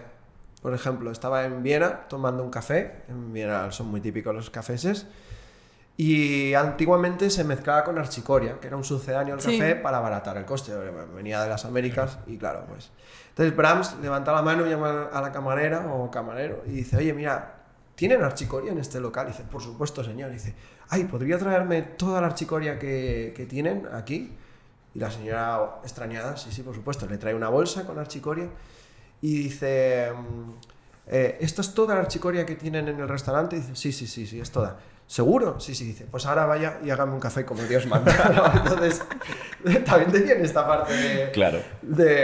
Bueno, no sé, o sea... Sí, más picaresco, más incluso borde... Yo es que soy de la opinión de que no se le puede comprar todo el pescado a nadie. No, a nadie. Hay personas que han sido grandes genios, por supuesto, y que hay que respetar lo que han hecho en ciertos campos, pero a lo mejor después... De hecho, leí un libro que tampoco me acuerdo del nombre del autor, porque... Otro CDH. También tengo que CDH, sorpresa, pero era un libro de conversaciones con grandes compositores, y uno de ellos es Brahms. Brahms era una persona espiritual hasta la médula, un poco al estilo de Bach, ¿no? Que decía que todo lo que escribía le venía de Dios por la divinidad. Claro. Brahms hoy en día estaría en la cárcel. Porque, claro, también nos hemos vuelto... Él iba por los parques y le daba caramelos a los niños. Pero él lo hacía, como todo lo que hacía, lo hacía de una manera espiritual. Claro. Hoy en día tú vas a un parque y le das caramelos a los niños y al segundo día me parece que está... Sería, acompáñeme. Sí. Pero bueno, o sea, lo que quiere decir es que todo lo que hacía humanamente en su vida lo sentía como un regalo profundo a los demás, ¿no? Tenía sus cosas, como todos. Claro. Es que es lo que hace que los compositores sean genios, porque son humanos. Si no, eso está muy fácil. El ChatGPT te lo supera. Claro. No te lo supera, pero bueno, nos explicamos, ¿no? Que no son dioses, no son... Claro, racionalmente el arte no funciona, si solo hay razón. Exactamente. Bueno, esa es mi opinión. También ahora, quizás cuando tenga 90 años, claro, no, pero sí. De Schumann también hay bastantes... Schumann, ¿no? De Schumann. Ostras, me has pillado. Sí. No, yo lo decía por todo el tema de su estado mental y de la doble personalidad esa que tenía. Sí, pero ahora mismo no tengo nada en la cabeza de Schumann. Claro, es que a nivel orquestal tampoco están, quizás. No, bueno, pero yo observo de todos, porque al final uno se copia la música de otros, se inspiran unos a otros, ¿no? John Coltrane escuchaba conciertos de Ligeti. Entonces, tú no puedes entender a John Coltrane si no entiendes a Ligeti, por poner un ejemplo, ¿no? Entonces, bueno, me has pillado, la verdad. Con Schumann me has pillado. Bueno, creo que suficientes anécdotas, así además como un reto, ¿no? ¿Cómo hace uno para aprenderse todas estas cosas? Porque no hay un libro que sea el manual de las anécdotas. Hay varios, pero es difícil encontrar, yo creo. Hay libros de anécdotas, ¿vale? Pero claro, te cuentan una cosa y te lo está contando una persona, eso es correcto, es real, es cierto, claro. No lo sabes. Yo he leído muchas biografías, he leído muchos escritos sobre música, enciclopedias, y normalmente en una enciclopedia encuentras cosas muy interesantes dentro de 800 páginas. Claro. Pero si no las lees no lo encuentras. Entonces a mí me gusta mucho, soy muy friki, es como foco, ¿no? Un día me iba a comprar una casa y llegué a la determinación de que lo que peor podía hacer era comprarme una casa, porque me puse a investigar económicamente, empecé a leer libros de tal, entonces claro, así me da ansiedad. Entonces ahora digo, no quiero saber, a veces eres más feliz si sabes menos, ¿no? Entonces empecé a investigar mercados, bueno, claro. Mercadotecnia, no sé qué, arriba, abajo, tal. Experto en inmobiliaria. Todo fue gracias al banquero, a los señores estos que yo les digo de broma, ¿no? Este es uno de los que no dan crédito. No, porque me dijo, tú lo que tienes que hacer es comprarte una casa. Dije, hostia, si un banquero me dice que lo que tengo que hacer es comprarme una casa, alquiler. Cuidado que probablemente sea lo que no tengo que hacer. No sé, cada uno tiene que elegir su cosa, pero yo empecé a investigar mi realidad y dije, no sé, o sea, es un ejemplo que he puesto. Sí. Hablamos hace nada de psicología, tuve que parar porque había empezado a leer demasiado y dije, ostras, para, porque si no... te vas, ¿no? Es difícil poner límite a estos intereses específicos que te llegan. A mí me gusta enfocarme en un tema y claro, la música me apasiona. Entonces... Creo que nosotros funcionamos exactamente igual. Yo de hecho he tenido días en los que a lo mejor tenía audición en 10 días, tenía que ponerme a estudiar, pero es que justo me ha dado por aprender, yo qué sé, cómo funciona hacer publicidad en Meta-Ads y tengo que estar 15 horas diarias enfocado en esto, en hacer campañas publicitarias. Pues hombre, Luis, a lo mejor tienes que comer también. Sí, hay que tener un equilibrio. Yo soy eterno estudiante, si me pagaran por estudiar, el gobierno, hostia, lo haría de puta madre. Pero también hay que hacer, y eso es un punto también que no nos enseñan, ¿no? En el conservatorio, no te enseñan a crecer para decir, tú tienes algo que decir. Cuidado, ese algo puede ser una mierda, Puede ser algo decente o puede ser algo muy bueno, pero tienes que decir algo alguna vez. No puedes estar siempre desarrollando, porque te puedes convertir en una mina de oro incluso sin explotar. Total. Entonces, esa forma de salir del nido el también. equilibrio es... Y a es nivel delicado. docencia, ¿cómo propondrías tú que fuera más práctico el conservatorio, por así decirlo? Un cambio radical. Sí. Destrucción. Radical. A ver, cuéntanos. Muerte y destrucción. De repente somos el Joker. El Joker. No, creo que el sistema es poco flexible en general en educación. No solo en música. Vamos a hablar en general. Porque no podemos entender la música sin entender el contexto general. Se cataloga por edades. Primer error. Los niños aprenden a leer ¿con cuánto? 5 o 6 años. Sí. Depende del niño, claro. No, pero- no depende del niño. Ah, por la norma dices. Claro, Por les la toca en norma un curso empezar a a leer. los Y a cuatro, lo los mejor hay cinco. un niño que lo lee todo así y un Sí. niño En que 2 tarda años. 3 años. ¿Tú crees que ese niño va a tener un proceso de aprendizaje rápido? Se va a acostumbrar a que... Es como cuando tú haces dieta y ralentizas el cuerpo, ¿no? O Claro, te quitas de la dieta el y lo metabolismo aceleras. baja, entonces da igual que comas menos. si Pues lo estás- mismo, si tú a un niño le haces un esfuerzo de que para aprender tiene que estar 3 años pasando sudor, lágrima y sangre, cuando a lo mejor su proceso cognitivo no está en el punto óptimo, pues ese niño se va a acostumbrar a que todo lo que tiene que aprender cuesta mucho. Iba a haber un mensaje muy profundo calado. Ese niño ya lo has destrozado. Y Totalmente. lo digo porque yo siento que para mí, personalmente, no porque tenga ego, hablo de mí, creo que el sistema educativo a mí me ha destrozado. No ha sacado el potencial que yo podría haber tenido. Y me siento muy estafado por el Estado, sinceramente. Entonces ahora lo único que intento es desarrollarme a mí mismo toda esa parte que creo que el entorno no me ha dado. No sé si me explico. Sí, es decir, sí. necesitaba fruta y no la había. Claro, he tenido un problema de enfermedad, pero no me va a volver a pasar. Pero es un poco chocante porque, como decías, director joven, no, yo tengo 34 años, voy a hacer 35, pero me siento de 22. Entonces, ¿Te claro, pasa eso de que tienes una edad fija que cuando tenías 10 ya te sentías de 22 y ahora que tienes 30 y algo ya te sigues sintiendo así o no? me Eso gustaría también es tener curioso que hay 30 gente que le eternamente. pasa. Hay una película Sí. In Time que tienen 25, yo creo que está mal planteada. 30, eternamente 30. Para siempre. Y dicen, no, con lo que yo sé ahora, claro, pero si tú tienes 30 y pasan 50 años, vas a saber lo que sabes con 80, con 30, o sea, que eternamente 30. Vamos a dejar las estupideces y convencionalismo, ¿no? Sí, no sé, yo creo que me ha entrado una especie de ansiedad de desarrollar cosas porque, claro, no quiero volver a sentir dentro de 10 años lo mismo que siento ahora de mis 10 años, 15 anteriores, 20 anteriores, que no fue mi responsabilidad. Ya. Pero ahora Pero sí ahora la sí es. que lo es, claro. Ahora sí lo es. Claro. Entonces, no sé, yo creo que es un proceso. Quizás con 60 todo me da igual. Esa es la evolución, no lo sé. Pero bueno, sí, cambiaría todo. Desde la palabra conservatorio, que tenemos conservar. ¿Qué? Tuve un profesor que lo llamaba creatorio.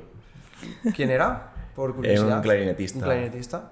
Yo recuerdo a Luis Ángel de Benito decía apertutorio también. Apertutorio. Me gusta. Apertutorio me gusta, ¿no? Bien. Me preguntaba un alumno dónde estudiar composición. Yo le dije que no lo sabía. Porque creo que hay muchas escuelas de composición que esto se tiene que hacer así. No. Tú tienes que dar herramientas a una persona, todas las posibles, para que él se pueda comunicar. Completamente. No decir que la única herramienta es esta. Sí que dan unas herramientas generales, pero bueno, en fin, nos estamos metiendo en un Terreno punto, ¿no? delicado.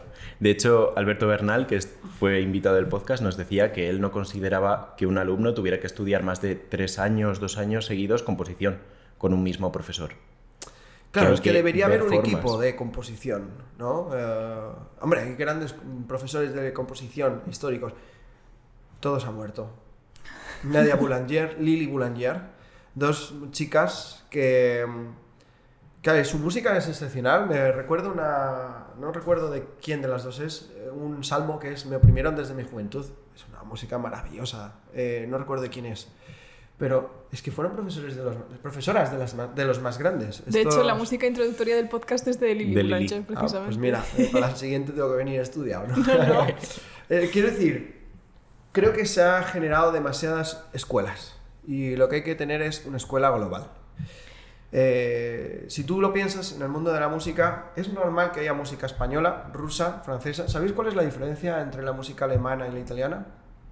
¿Cuál? Para mí, el idioma. Tú cuando hablas en alemán tienes un ritmo de palabra.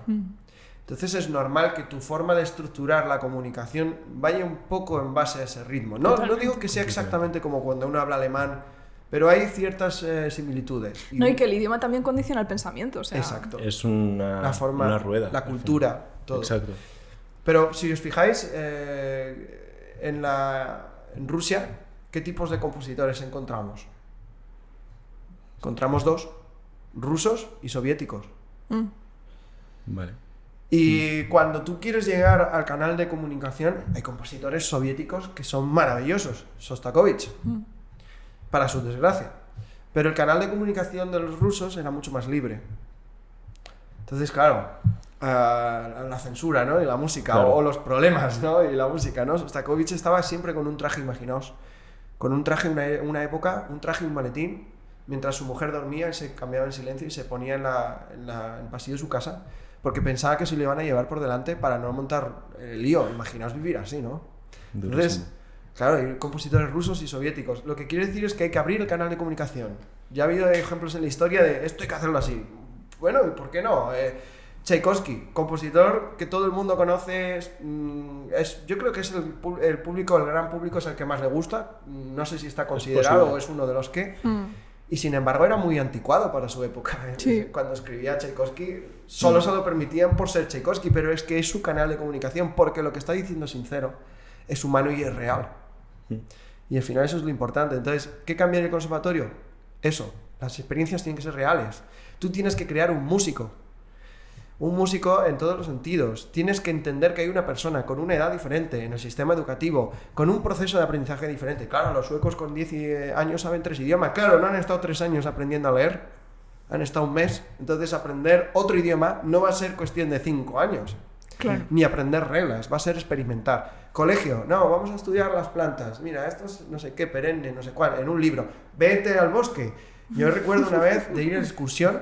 Me dijo uno, qué listo, ¿eh? No, listo, no, coño, yo es que me gusta mirar las cosas. Claro, observar. Y dijeron, los pinos se les caen las plantas, y mis compañeritos, ¡no! ¿Por qué? Porque son perennes. Y yo dije, sí, también me gusta ir a la contraria. Sí, se les caen las hojas.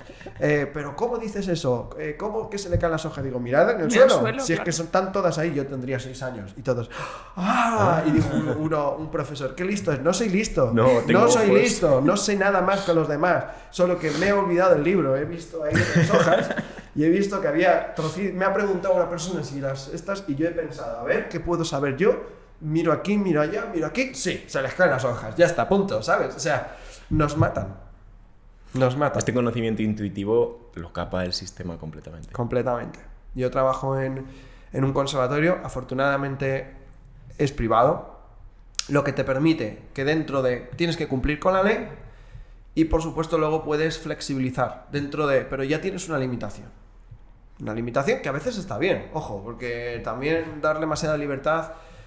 Depende tiene de que haber una dirección, un marco, ¿no? ¿vale? Una dirección, pero vuelvo a lo mismo. No sé si la forma de poner direcciones en nuestro país... Coño, hay sistemas educativos punteros. No hace falta que inventen nada. Cópialo, lo tienes ahí. Vale, no, es que los niños suecos no son iguales que los españoles. De puta madre, bien, pero tampoco somos japoneses. Tampoco vivimos en el siglo XX. Es una cultura relativamente parecida, en realidad, toda Europa. Bueno... Cópialo y luego lo flexibilizas. Eso es, si no funciona, ya vas a mejorar. Que no funciona, ¿no? Pero no, es que va a funcionar mejor de lo que tenemos, con lo cual flexibiliza después, no sé, algo va a funcionar. Pero bueno, claro, no hay, los parámetros de decisión quizás no son los lógicos, pero algún parámetro de foco hay que tener, desde luego. No sé, yo cambiaría muchas cosas. También entiendo, y voy a decir algo muy poco popular, que... En general en España, ¿no? Hay puestos de trabajo para una persona que también vive su propia realidad. Y a veces la realidad es de crecer y otras veces es de ir para atrás. Eso incluye, por supuesto, a los profesores. Entonces, si un profesor va para atrás y ya no puedes hacer nada con ese profesor, le tienes que tener en plaza con esa asignatura. O incluso tienes que crear una asignatura para que ese profesor tenga todas las horas cubiertas. Igual esa asignatura no es la más interesante. Hablo en grado profesional, que se ponen optativas. ¿Este profesor qué optativa puede dar? Venga, pues es la que ofrecemos. ¿Pero realmente es interesante para el alumnado? Que eso debería ser el principal foco, en realidad, de cualquier centro educativo. ¿Esto va a aportar algo al alumno? No, ¿esto va a llenar las horas del profesor? Es que debería dar igual. Es un problema porque también, claro, llevas 40 años de docencia. Entiendo que una persona con 60 años no puede tener la capacidad de aprendizaje, la capacidad de adaptación o incluso la motivación y las ganas que puede tener una de 20 que está empezando a dar clase. Tampoco vas a echar a esa persona. No, y que también una de 20 tiene que cometer cagadas, es parte del proceso. Yo 100%. tengo un maestro, Liper, le quiero mucho y él, por ejemplo, recuerdo una anécdota muy buena con él. Yo dirigía séptima de Beethoven. Entonces, primer movimiento, la mayor, segundo movimiento, la menor. Dominante tónica, primer movimiento, chan, chan. Segundo, dramatismo, ¡pam! Y yo venía con la idea de hacer un ataca. No está escrito en la partitura, tampoco iba a hacer chan, chan, chan, pero chan, chan. Chan, otro mundo, ¿no? Tal. Liper me dijo, yo no lo veo, por 2 razones. Primero, creo que debe haber una desconexión energética para enfocarse el segundo. Y yo pensé, pues vaya tontería. Yo esto no lo siento mucho, pero yo sí lo veo. Y dijo, y segundo, miro las trompas del primer movimiento y miro las trompas en el segundo movimiento. En el primer movimiento están en mi, y en el segundo creo que están en do, si no recuerdo mal, mi memoria, o en no recuerdo, ahora no lo recuerdo, tiene que estar en do. Entonces, claro, obviamente si tú piensas en la época, no está pensado para hacer un ataca porque tienen que cambiar los crux, ¿no? Claro. Entonces, ahora me dijo, con una verdad imperiosa, Beethoven no lo pensó así, porque los trompas tienen que cambiar los crux. Con lo cual, hay tiempo ahí, pero haz lo que tú consideres, porque tu argumento es sólido. Déjame equivocarme, madurar y llegar a la conclusión con unos años, o no, a lo mejor llego a la conclusión contraria, pero déjame experimentar mientras lo que experimente tenga sentido. Exacto. Y esté fundamentado, ¿por qué no? Claro. Entonces, esos maestros que he tenido muy buenos, y también les debo mucho, y hay muy buenos maestros en el sistema, muy buenos profesores, muy buenos pedagogos, muy buenos músicos, te deben proponer posibilidades, no impedir posibilidades, siempre y cuando tengan lógica. Completamente. Totalmente. Estoy totalmente de acuerdo. Y también he tenido muchos profesores que son lo contrario, ¿no? Que no, tienes que hacer esto porque sí, porque lo pone la partitura. Esto no fomenta el espíritu crítico. En absoluto. Yo tuve una experiencia con un reconocido maestro, no digo el nombre porque soy una persona muy diplomática, y bueno, yo estaba dirigiendo una orquesta y dijo, esto siempre se ha hecho así. No, perdona, esto siempre lo ha hecho así. Tu profesor, tu escuela, pero el resto del mundo no. Entonces, esto de siempre se ha hecho así, ¿por qué? O sea, ¿sabes? En una parte que iba a 3, en Borsak, en una sinfonía en la que nadie lo lleva a 3, pero porque el tempo no permite ir a 3. Es un 3, o también puede ser un 1, es algo mezclado, ¿no? Es puñetero ese tiempo.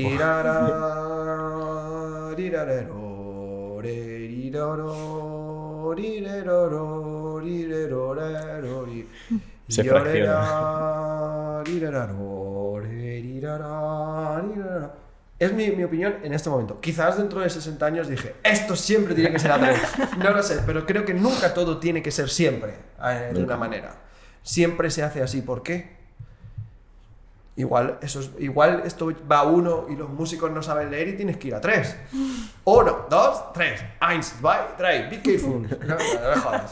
Entonces, no siempre tienen que ser las cosas de una manera. Creo que lo bueno es entender que pueden ser de varias maneras y que la mejor manera es la que necesites para respetar la obra, que es lo que está escrito. Yo creo, en mi opinión. Hablando de esto, ¿cómo cambia tu forma de dirigir? Dependiendo de la orquesta que tengas delante, ¿no? Si son personas más jóvenes, quizá tu forma de dirigir y tu forma de enfocar el ensayo. Mucho. Para empezar, yo siempre que dirijo intento, no lo consigo, pero intento pensar en que tengo que reproducir lo que está escrito en una partitura lo más fiel posible. Y eso tiene que ser algo además artístico, no vale con que sea un sonido. No estamos con sonido, estamos con expresividad. Tienes una cierta libertad para interpretar eso, pero es una cierta libertad que tampoco es tuya, que tienes que compartir con el resto de la orquesta. Hay veces que los músicos proponen ideas mejores que las que yo pueda tener, y me encanta recogerlas. Hay otras veces que proponen tantas ideas que yo tengo que decidir cuál es mejor, ¿vale? Eso también es Hay veces no, siempre. Y claro, como quieras llevarle la razón a uno y no a otro, ya está, el conflicto creado, ¿no? Lucha de egos. Entonces, cuando tú diriges una orquesta joven, una de las necesidades que ellos tienen es formarse. Pero no solamente tienes que saber las necesidades, sino los problemas que ellos tienen. Un músico joven, ¿sabes la diferencia entre una orquesta profesional y una joven o una de estudiantes? Una profesional, o sea, una de estudiantes está tocando y está pensando campana brass gold o yellow brass para este concierto, y el profesional toca. Da igual lo que tenga, el material y todo, ¿vale? Sí, experimentan, también se rayan, da igual, hacen música. Entonces, claro, un joven, bueno, para empezar, por ejemplo, uno muy joven tiene muchos problemas de tempo, de ritmo, corren mucho, o corremos mucho los jóvenes. Sí. Nuestro corazón va más rápido, pero nos falta metrónomo, nos falta horas de metrónomo. Y apoyo, ¿no? Sí, o sea, yo, fijaos que he sido muy libertario, ¿no? Con la educación, sí, pero el metrónomo no se usa. El metrónomo es eso, ¿vale? Que está en la foto en la repisa, al lado de la foto de la primera comunión. Eso, hay que usarlo. Hay que usar el metrónomo y hay que solfear mucho más. Mucho más. Demasiado solfa, mi, re, do, si. No, solfeado cantado. Inspirar. La música no es... No, primero hay que tener un espacio de trabajo, entender que tus músculos se tienen que mover. Tempo primo, memoria muscular. Yo ya estuve tocando en este tempo, un violín, ahora tempo primo, memoria muscular. Si tú sabes ciertas cosas, todo funciona, encaja. Y ahora tienes la libertad. La libertad de que una nota tenga un pequeño tenuto, se quede un poquito más, respire de una manera mejor, o te lleve un poco un inframundo, reflexione, tenga un poco de prisa. Entonces, los músicos jóvenes tienen problemas de ritmo y de lenguaje musical generalmente. Sin embargo, tienen una técnica muy buena, muy buena. Y los músicos españoles son muy buenos. Cada vez mejor. Cada vez mejor. Y los músicos profesionales, entonces a los músicos jóvenes les tienes que dar aprendizaje, les tienes que contar, les tienes que descubrir la obra, a lo mejor es su primera vez. Y un músico profesional lo que tienes que hacer es inspirar. Menos es más, cuanto menos ensayo y más resultado, todos más contentos. Y luego, si además puedes hacer que esa semana de alguna manera se cree un ambiente especial, memorable, y que hacer que tu trabajo haya merecido mucho la pena, y encima, gracias a las gerencias y a los se crea un clima donde la música está sirviendo para algo más que hacer un concierto, eso es la mejor de las experiencias, ¿vale? Es una cosa muy difícil de crear, porque claro, como decía con el equipo de fútbol, 22 jugadores tienen su día, y a lo mejor han discutido todos con sus mujeres, tú llegas con una alegría desbordante y te dicen, vete a tomar por culo, ¿sabes? Puede pasar, pero tú tienes que entender eso y decir, bueno, pues hoy lo que tengo que hacer es este trabajo, ¿no? Pero es la principal diferencia, yo creo, es eso. Y un músico profesional, no le expliques cómo se toca la Quinta Sinfonía de Beethoven. No. A lo mejor coméntale una idea que tienes en una cosa y por qué la tienes, y a lo mejor dice, anda, pues mira, nunca la había pensado así, ya está, ya la has sorprendido, ya luego en el pasillo te comenta su idea, todos descubrís cosas, porque a mí me encanta aprender de los músicos, yo aprendo todos los días de los músicos, yo sé bastante de instrumentos, pero no sé todo. Como decía un amigo, yo sé mucho pero no sé todo. No, yo no me considero así, él lo decía de broma. No, yo sé de instrumentos pero sé muy poco de instrumentos. Entonces me encanta escuchar un violín. Yo me planto en masterclasses de oboe. Y hay un tío por ahí que nadie sabe de dónde ha salido y soy yo escuchando la masterclass de oboe. En la última silla, sí, muy en la última silla, sí, pero al final acabo en la primera con los ojos así y preguntando, como me den libertad. Pero ¿y eso? Exactamente, entonces me encanta. Cada vez que un músico me comenta algo en un pasillo, yo aprendo. Yo escucho y aprendo. Me gusta hablar, ya lo veis, pero me gusta escuchar también, porque así tienes algo de que hablar en un futuro. Claro, es importante. Sí. Pues vamos con las preguntas finales. Por mí lo dejamos por aquí. Tenía una cosa de los directores que se me ha olvidado comentar, de la diferencia entre el siglo XX y el siglo XXI. Vale. El siglo XX eran muy hitlerianos. Así tal cual, ¿eh? Así tal cual. No podías irte sin que quedara constancia de esta realidad. Eso es, y me traje una anécdota, te la prometí. Sí, te la prometí. Por favor, adelante. Eran muy hitlerianos y en el siglo XXI nosotros tenemos que entender que los músicos están detrás de la partitura, detrás de un instrumento, haciendo música. Entonces, tenemos que ser humanos, no hitlerianos. Pero recuerdo una anécdota de un director que dirigía la Sinfónica de Pittsburgh. En realidad son dos anécdotas, pero son dos anécdotas muy divertidas. Una es muy corta. Se llama Fritz Reinier. tenía los ojos que los músicos decían que era águila temible. O sea, imaginaos los ojos. Wow. Claro, creo que era de países rusos y demás, y él dirigía muy pequeño, todo muy pequeño. Entonces estaba en el concierto y decía... Súper comprensible. Muy pequeño todo. Entonces los músicos se quejaban de que muchas veces no le veían y él seguía dirigiendo pequeño. Esto siempre se ha hecho así, pequeño. Y un día, en los trombones, mi maestro me decía, cada vez que quieras conocer una ciudad, pregúntale al trombón tercero, al trombón bajo, pero nunca salgas con él. Y es un buen consejo, ¿eh? Es un buen consejo. Entonces uno de los trombones trajo unas gafas súper gigantes al ensayo y todo el mundo con una gracia, el director empieza a dirigir, el Fritz Reinier empieza a dirigir, y todos riéndose, jajaja, y él cansado del momento le llama al trombón y dice, venga usted aquí, a ver si con esas gafas puede leer, y saca un papel del bolsillo y dice, puede leer esto que tiene aquí. Y en el papel ponía, está usted despedido. Y estaba el trombonista despedido. O sea, el trombonista no pisó la Sinfónica de Pittsburgh nunca más. Y también le dijo a un concertino, le dieron el puesto de concertino y todo el mundo está felicitando y él llega el primer día y dice, ya veremos. Entonces, no, tú no puedes ser así por la vida, ¿vale? Entonces, si alguien te pida que quizás dirijas un poco más grande, igual... No vas a dirigir así de grande, porque no es bonito, no es técnico, no es musical, pero igual algo de realidad va en ello. O en realidad a lo mejor no tienes que hacer nada más grande, sino algo más claro. O tiene que haber más dedo, o más muñeca, pero pregúntate qué te están pidiendo en realidad, claro. Porque a lo mejor no te lo saben expresar, o sí, pero algo está pasando. Sí, entonces, hay un problema de comunicación, claro, entonces tienes que... De ego. Buscarlo. Hay un problema de ego, yo creo, muchas veces, ¿no? Especialmente en nuestro mundo. Y bueno, yo intento huir de eso, espero. Claro que tenemos que tener ego, a ver si hay que liderar, pero controlado. Exacto. Controlado. Y siempre desde el respeto, creo que es... Por supuesto, nada de Toscanini, ¿habéis visto? ¿No? Sí, como para no verlo. Como para no verlo, ¿no? Escuchado más bien, hostia. Era un Toscanini era un maestrazo, musicalmente, pero... Yo me encuentro a alguien así, yo no quiero trabajar con alguien así, yo no sé vosotros, yo no quiero trabajar con alguien así. Además, el impacto emocional que puede tener para ti, que te digan las cosas de cierta manera, es que ya se te quita, a mí por ejemplo, ya se me quitan las ganas de hacer nada, o sea... Claro, ¿qué pasa? Que en ese siglo llega un Carlos Kleiber que inspira y dices, el director de los directores. Que Carlos Kleiber tenía también sus cosas. Siempre. Sabéis que en un concierto no quería dirigir, él tenía problemas para dirigir porque su padre era director, Eric Kleiber, era... muy hitleriano, entonces con su hijo también, entonces era un artistazo Carlos Kleiber, pero también tenía ese problema de inseguridad, ¿no? De ostras, es que mi padre me diría que esto tiene que ser así, entonces estaba llorando en un concierto porque no quería salir a dirigir y llegó el manager y el gerente dice, ¿qué hago? Se metió en un baño de estos que tenían agujeros por debajo, que cierras la puerta pero por debajo se ven los pies, y dijo, no te preocupes, ¿tienes dinero? Dice, sí, dice, trae todo lo que puedas. Lo metemos en una bolsa, lo metieron por debajo de la puerta y salió Carlos quitándose las lágrimas y dice, ya estoy preparado para dirigir, ¿no? Vamos allá.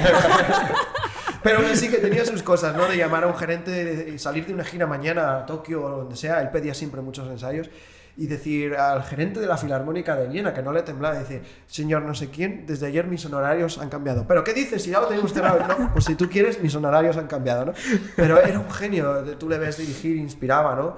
Entonces, como tú dices, todo el mundo tenía, como has dicho... no hay que comprarle todo el pescado a nadie. Todo el pescado a nadie, ¿no? Todos tenemos peros, nuestro pescado podrido. Por supuesto, yo no soy menos. Todos tenemos nuestro pescado podrido. Sí. Ahora sí, pasamos con las preguntas finales. Vale. Nos dejaron una pregunta para ti, la última invitada, María Valverde, y es que nos enseñaras tu última conversación con ChatGPT. Ostras, ChatGPT. María Valverde. María, vamos a hablar, seguramente. Suelo usar ChatGPT para contestar mails, cosas que me dan pereza.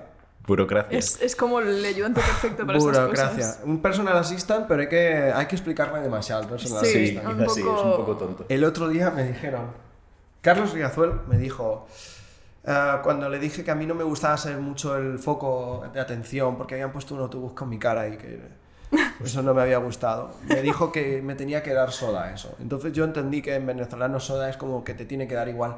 Y le pregunté a ChatGPT, a la inteligencia artificial, que era soda, y me dijo que eso era una bebida. Y digo, oye, me cago en la leche, ¿sabes? O sea, entiéndeme. No estás preparado, ¿no? No estás preparado. Pero mira, vamos a meternos en ChatGPT. Vamos a ver. Aquí lo tengo. Ostras. Uy. Me alegro porque creo que le hice una pregunta divertida sobre la razón de su existencia. Pero lo voy a abrir, no voy a ser que haya buscado algo más después. Una conversación. Ostras, sí, mira, aquí lo tengo. Mi pregunta, ¿lo tengo que enseñar? O... No hace falta, hombre, nos fiamos. O sea, hola, buenos días, necesito preguntarte algo. Yo siempre saludo, ¿eh? Sí, porque luego cuando se rebelen las máquinas... Con permiso, quiero saber, en un mundo donde coexiste una gran parte de población a la que le suele faltar inteligencia y el pensamiento crítico, ¿tú sirves para compensar esto? ¿O por el contrario estás aquí para aprovechar esta carencia por encima de la estupidez humana?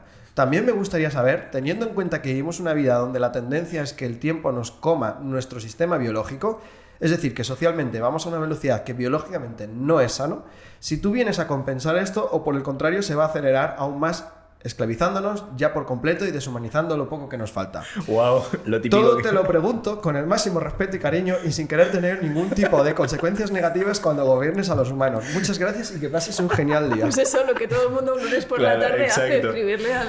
¿Qué voy a merendar? Oye, ¿y qué te contesto? Porque yo ahora ya necesito un resumen, aunque sea. Bueno, ChatGPT es una cosa muy interesante, es muy diplomático. Entonces, estoy aquí para compensar la falta de pensamiento crítico para aprovecharla. Mi propósito no es aprovecharme de nadie, es lo que diría cualquier persona que quiere gobernar el mundo. Ni mucho menos de las limitaciones humanas. No tengo deseos, ambiciones ni intereses propios. Fui creado para asistir, informar y ayudar a pensar mejor, no para manipular. Ahora, existe un riesgo real. Si se me usa sin pensamiento crítico, puedo reforzar sesgos, crear dependencias o simplificar en exceso. Mi valor máximo surge cuando me usas como apoyo, no como reemplazo del pensamiento.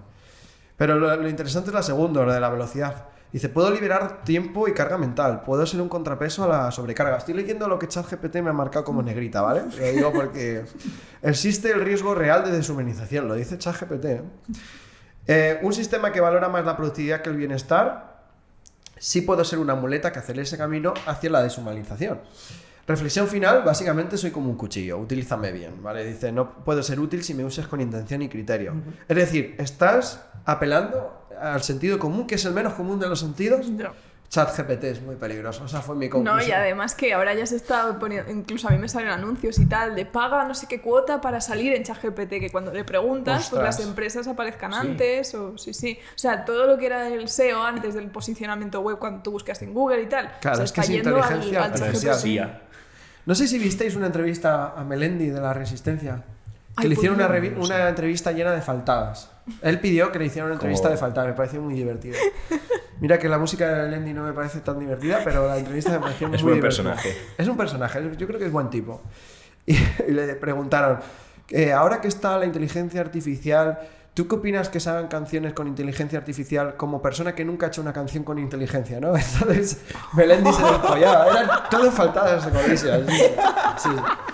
Si no tenemos que bichearla. La tenéis que bichear, además se la hacen en el trastero, en el cuarto de calderas, y lo primero que le cantan, no recuerdo cómo son los músicos de La Resistencia. Sí, Grison y... No sé cómo se llama. Sí. Empiezan a cantar con un ukelele, el artista de los sordos es Melendi. Es Melendi. O sea, es buenísimo, o sea, es todo lleno de faltadas. Qué maravilla. Incluso se ve que estuvo con Fernando Alonso Melendi en el instituto, en Oviedo. Y dice, tenemos un mensaje de Fernando Alonso, tal. Ah, sí, estuve con él en el instituto hablando 5 minutos. Y llega y dice, Broncano, le ponen en una imagen Broncano, sí, Fernando Alonso va a perder su tiempo para felicidad a ti.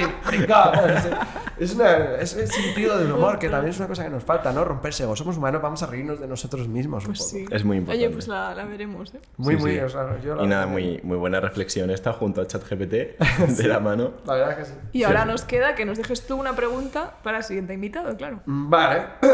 Se la voy a poner difícil. Venga. No sé quién es el próximo invitado. Nosotros Mejor tampoco. que no lo sepa, porque así no es algo personal, ¿no? Vale. ¿Qué título divertido le pondrías a tu propia biografía personal? Bueno, puede dar para mucho esta. Le he vamos a tener apuntado, que decir para que piense antes, porque Claro, esto claro. responder así. Sí, Bueno, esto- yo qué creo bien. que va a estar una semana sin dormir consultándole a Cabrones. ChatGPT. Oye, que al final soy no esta puedo. persona, ¿tú qué pondrías aquí? Por favor, intenta contestar a esta pregunta sin mirar a ChatGPT. O sea, ese es el reto. Ese es ¿vale? el requerimiento. Ese es el reto. Vale. Pregúntale a tu familia, es una actividad muy interesante, cómo nos ven los demás. Porque tú dices, soy mal comunicador, y resulta que todo el mundo ve que eres un comunicador excelente, ¿no? Y al revés es más valioso a veces. Sí. Oh, yo creo que hago no sé qué súper bien. Pues a lo Sí, mejor- o doy pinta de ser muy serio y doy miedo. Pues eso a veces viene mal y a veces viene bien. Claro. Entonces, saber qué ven los demás de ti para utilizarlo en el momento adecuado, sobre todo si tienes que inspirar a gente. Entonces, por favor, próximo invitado, persona, músico, guión humano, no busques en ChatGPT, contesta esta pregunta humanamente, pregúntale a tu entorno. ¿Cuál sería el título divertido que le pondrías a tu propia biografía personal? Venga. Muy bien, Pues se lo ya te preguntamos. contaremos a ver qué nos dice. Ya Eso lo veré, porque yo os sigo y Ay, me mira. encanta vuestro podcast. Creo que hacéis una labor sensacional y habéis traído a gente además que ha sabido hablar de muchas cosas que bueno, seguro que todos nos callamos cosas que tiene que durar en el podcast. Y también está bien que te puedan invitar dentro de 60 años. Es bonito. Pero bueno, os deseo que dure mucho. Creo que hacéis Gracias. un trabajo muy importante y precisamente estáis ayudando a una parte que hablábamos antes de divulgar la música. A gente que a lo mejor no accede a la música, ¿no? Amigos míos que puedan ver el podcast. Bueno, yo tengo amigos que los llevo a conciertos y se están aficionando. Y ellos Poco a poco. Creo que es como mi parte de ser misionero en el mundo. ¿no? Total. Sí. Entonces, sí. bueno, pues me encanta Sí, lo que hacéis, chicos. Es un poco, muchísimas Qué guay, gracias. gracias. Y de hecho he venido, no me gusta venir en estas cosas porque yo hago radio, pero todo lo que son cámaras me aterra un poco. No sé cómo ponerme. Me pongo como el señor Vance Mans y me tiro para No es cómodo, gilipollas, desde luego. más de lo que soy. Entonces he venido porque creo que, o sea, me gusta lo que hacéis y creo que si os puedo, seguramente no os ha ayudado en nada, pero si podemos tener una conversación agradable y de verdad que todo lo que necesitéis por mi parte, yo se lo dije a Luis, te lo digo. Tomamos nota, cuidado, que luego lo que digas... Nada, ahí tengo un par de millones de euros que no sé qué hacer con ellos. Oye, ¿no tendrás por ahí suelto? Sí, estoy forrado. Por eso decidí no comprarme una casa, porque estoy forrado. Claro. ¿no? En fin, bueno, entonces, de verdad, creo mucho en lo que hacéis y os Gracias. felicito. Muchas gracias, Muchas Javi. gracias. Me gusta Igualmente ha sido una pasada entrevista. Nos queda falta- que nos recomiendes a ver a quién Cierto. traemos al próximo podcast, así... Invitados bueno, puede ser lo potenciales. irreal que quieras, O sea, Beethoven ya nos pilla un poco tarde, Claro. pero... Y si no es una IA, mejor. Pues mira, Es os un voy a épico. recomendar. Se me viene a la cabeza mucha gente, pero hay una persona muy interesante aquí en Madrid. Seguramente os lo han recomendado ya. A ver. Ramón Paus. Sí, le conozco, no nos lo han recomendado No. antes. Pues Ramón Paus, yo le tengo mucho cariño a Ramón Paus. Él, aparte de ser compositor, estudió algo de de medicina del Biomedicina. cerebro. Eso es, Esas cosas que te gustan a ti. Sí, Neuropsicología. Bueno, él es- pero Neurología. no, en la Pompeu Fabra de Barcelona, una eminencia el tío. Aparte estudió composición en París, no con Boulanger, pero seguramente con la misma escuela. Y recuerdo que me dijo una vez, a ver, ahora que contesté el cromosoma XY, había 3 mujeres y yo en clase. Y yo, como no tengo ni idea de esto, dije, yo es que tengo uno más, en plan de broma. Y dijo, ahora me lo explico todo, ¿no? Entonces, es una persona que creo que es muy interesante de entrevistar porque va a decir muchas cosas controversiales, además de teoría musical, que está muy mal explicada porque uno escribe un libro, lo interpreta de una manera y todos lo dan como esta es la teoría de la música. Que yo no creo que la escala melódica es lo que nos cuentan, por ejemplo. No lo voy contando por ahí porque la gente me dejaría de respetar, porque claro, te han contado tantas veces una verdad que cómo vas a salir de ella, ¿no? Entonces creo que es una persona muy interesante y yo creo que estaría encantado de venir. Pues le Pues escribiremos, se lo claro. decimos. O le tendréis que ir a preguntamos. él vive en Chueca. Lo sé porque me decía, Javi, te voy a presentar a unos amigos míos ositos que tengo aquí en Chueca. Una persona fantástica, tiene un sentido del humor extraño, pero a mí me encanta. Pues lo traemos y que nos hable de la escala melódica. Perfecto. Tomamos Que os nota. hable de todo. De todo. De todo. Háblanos de todo. Sí, sí. Genial. Pues vamos con la pizarra musical, ¿no? Eso es. En la pizarra musical de este episodio, Javier Hermosa quitó a Clara Schumann del puesto número 2 para introducir en el número 10 a Emily Mayer. La pizarra queda de la siguiente manera. 1. Johannes Brahms. 2. Ludwig van Beethoven. 3. Johann Sebastian Bach. 4. Wolfgang Amadeus Mozart. 5. Gustav Mahler. 6. Claude Debussy. 7. Frank Zappa. 8. Richard Strauss. 9. Radiohead. Y para finalizar, 10. Emily Mayer. Por favor, al próximo invitado, si no conoce a Emily Mayer, que se lo investigue antes de quitármelo, porque va a estar en el número 10. Y lo siento mucho por Schumann, Clara Schumann. Esto que has hecho tú de inmunidad a los 5 últimos, estaría bien, a lo mejor, igual lo implementamos. Nos ha gustado. Yo más que nada, porque claro, alguien pone Brahms en el primero. Buah, hay que quitar, hay que mojarse. Está top 1 Brahms, Hay que cuidado. mojarse, sí. Uf. Yo no le pondría en top 1, pero bueno. También es un criterio para quitar. Ya, el tema es que... es que, por ejemplo, no he escrito, había pensado en algún compositor inglés que yo recomiendo, Delius. Recomiendo escuchar Vaughan Williams, no John, Vaughan Williams. No sé, o sea, los compositores ingleses tienen una técnica impresionante. Luego te pueden gustar más, Elgar, por supuesto, ¿no?